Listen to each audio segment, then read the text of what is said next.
I'd like to go back and talk about my life experiences and what happened and how that can be meaningful for everyone that's listening to this audience today. In the early 1990s, my wife at the time, Kay, came to me after a lifetime of illness and asked me to allow her to die.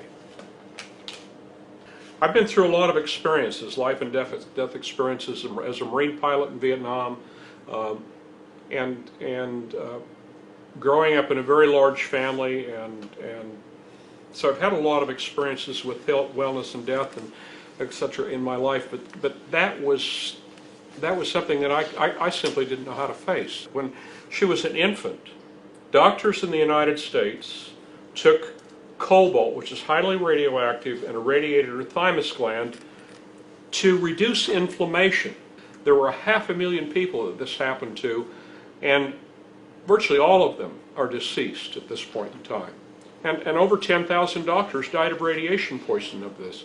The destruction of her thymus meant that she couldn't produce T cells. This was destroying her life. It'd be like being on chemotherapy your whole lifetime. We had tried everything, that homeopathic medicine, herbal medicine, we tried Chinese medicine, Ayurvedic, virtually everything that we could get our hands on, and none of these worked.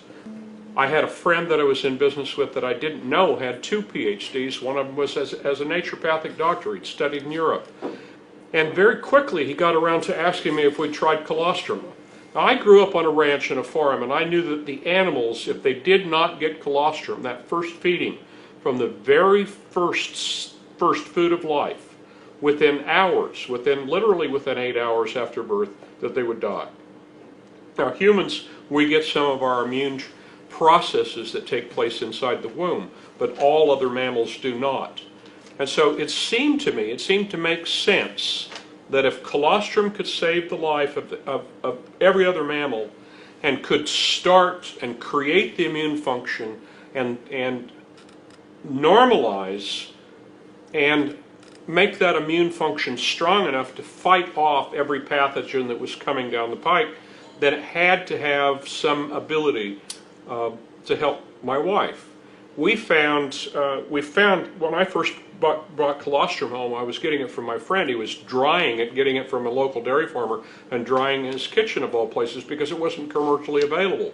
We couldn't go down to the health food store and buy colostrum at that time. You couldn't get it from New Image. It didn't exist. And so colostrum was a very rare and precious commodity. Kay wasn't really keen on the idea of taking the colostrum. Kay tripped, fell. She had a massive amount of cartilage tear in her left knee, and so she said, okay, I'll take your dang stuff, thinking it might help her knee, but not thinking that it was going to help her immune function at all. The next morning we got up and she walked into the kitchen. She'd taken off the cast, she'd taken and left the crutches by the side of the bed, and had forgotten all about them. And she walked into the kitchen on her own power, without help, without pain, and I turned to her and I said, Kay, what's going on? And she pulled up her nightgown and looked at her leg, and the swelling, all of the black and blue, all the hematoma was gone, and she was back into an amazing process that if this could do that overnight, if it could reduce that inflammation and get rid of the pain overnight, then maybe this might help her immune problems also. I'm a very curious person. I had to find out if this would help others. I had to find out what the scientific background of colostrum was, and so we were looking for some answers to that, and I knew the only way that we were going to find this is if I could get into a medical school library, and if I could work online in PubMed, and this was a time before internet was available in homes or businesses. It was only available through the military and through medical schools and universities. I went over to the gym that morning to work out, and I had a young lady come over and talk to me, and she had told me that she had been inspired. She was a very, very spiritual person, and she had been inspired to come up and talk to me because her husband had allergies so seriously. They had hives all over his body, all down the inside of him. He couldn't eat anything besides water. And I sent her home with a gift of some colostrum just to try it out. And within a day and a half, all of his allergies and hives cleared up, and he was able to be well, to eat, to wear clothes, to go back to work. And she was so grateful because it saved their home, it saved their livelihood, that she came to me and asked me if there's anything that she could do to repay the kindness that we did in giving her some colostrum and the miracle that it worked with her husband. She said, I'm a medical researcher, and I have a library card that'll give you access throughout the whole world to that scientific community through PubMed and Medline, and you can go and use my card to do that. I spent thousands and thousands of dollars personally, and I filled 4 file cabinets front to back of over 4,000 articles that I felt were critical to understand colostrum and its components, and what immunoglobulins did, and what growth factors did, and what cytokines did, and what interleukin did, and what proline-rich peptides and lactoferrin, the key components from colostrum, and what the function of those were in the body. And what I found in doing this research, I found that clinicians and scientists all over the world, in New Zealand, in the United States, and in Europe, and Japan, and South America, and Germany, and Scandinavian countries, and virtually Russia, all over the world, were looking at the components of colostrum because those components were being utilized to treat infectious disease. Jonas Salk, who was the father of the polio vaccine, used bovine colostrum to successfully treat and prevent polio in humans, even though cows don't get polio. The cows are producing antibodies for polio. I also hired a medical anthropologist. The top medical anthropologist in the world is Dr. Heinemann. He's had written about 50 books on medical history. And I asked him to go back in and look at colostrum and the human use of it. And he went back and he was able to document that the first animal that we ever domesticated was called an auroch, and it was a cow. And we didn't have to kill the cow in order to get the food. We could milk the cow and drink the milk. And what we didn't know at that time is that every pathogen, virus, and bacteria that the cow came into contact immediately produced antibodies, so that it produced a living, walking pharmaceutical. It was a store for us. It was instant vaccinations. The ancient Egyptians used colostrum for treating burns, for immune factors, for treating infection, for broken bones, for anti-aging. Cleopatra bathed in a colostrum and milk combination of honey. And the history of colostrum's use throughout India, through recorded history, was so important that here's a nation of vegetarians that revered colostrum and the benefits that it obtained out of this for the immune suppressed and the young and the older people in their society. For 4,000 years, colostrum was a true superfood.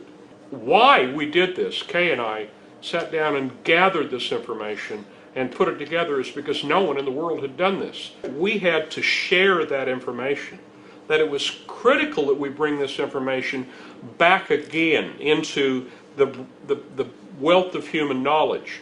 We felt that it had been lost. So the old adage of the sicker you get, the older you get, the older you get, the sicker you get, goes hand in hand with this process, and it's mostly environmental. These aren't gene-driven diseases. These are diseases that are driven because of what we do to our body and what we put into it, that requires us to take something and get back into starting to create homeostasis. It's a big word for having our body function correctly so that we don't have a process of disease. If we got colostrum, if we got milk from our mother, if we breastfed for long enough, then we have the ability to fight off infectious disease and allergies and asthma and autoimmune diseases for a longer period most of our lives. But the reason that we need colostrum past our initial birth, we found, is because of environmental factors. Autoimmune diseases mean where our body is attacking and destroying our own living cells and organs. Cancer is an improper functioning of the immune system, and it is partially and mostly responsible because of viruses infecting and creating abnormal reactions, overgrowth of our living cells. A majority of chronic disease begins in the gastrointestinal tract, begins in the bowel.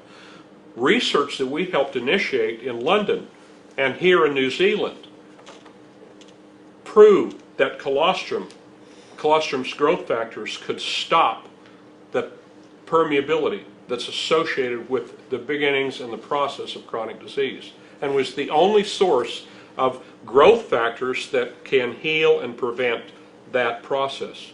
Colostrum has been proven in clinical trials with athletes to increase strength and stamina up to 20%, over and above any other food source in the world. It's been proven in clinical trials to shorten the requirement for recovery from surgeries, recovery from burns, from accidents, from injuries, recovery from athletic endeavors that damage our muscle. It allows us to grow new muscle quicker and to repair it, reduce inflammation, and eliminate the pain that's associated with these, and to increase serotonin in the brain, to calm, to come into the brain processes. And there's components in colostrum that have been proven in human clinical trials to reduce the symptoms and the progression of Alzheimer's, and to help us regenerate nerve tissue that's been damaged, because Alzheimer's is an autoimmune disease where the body again is destroying our own tissue. And here's the other amazing thing we found out, is that we found that over 120 components in colostrum that are incredible, every one of these in their right, are incredibly powerful healing components. They all work together in a synergistic basis. And why wouldn't they? We've had 100 million years to develop colostrum as a species, to be perfect for us as our first food, to do all of these functions for us, and to be able to do all of these functions for us all of our life. We don't all of a sudden change after birth to become something that can't take advantage of colostrum's benefits. We can take advantage of colostrum's benefit at any age. Here's the other thing that we found. We found that the cow is a universal donor, that the components in colostrum are bioidentical to the human colostrum and the components that are in human's milk, mother's milk, and that these are components were intended to be available for us a long time throughout the process of breastfeeding. We normally, as humans, will breastfeed for a couple of years or more, and we don't do that anymore. So we need to go back in and we need to take a look at the natural processes. And the process of colostrum, if we really examine this, it contains every component that our body's immune system and our systems for health produces for perfect health. It's produced for us as a mammal, as mammalian biologics. You cannot obtain these components from plants. You cannot obtain them from fungi. You cannot obtain them from mushrooms. You can't get these components from any other source in the world except from our own species. And colostrum is the true superfood, or something else would have been the very first food of your life. So it only made sense to us when we started looking at that from that standpoint, that as the very first food it did all these wonderful things and can continue to do it.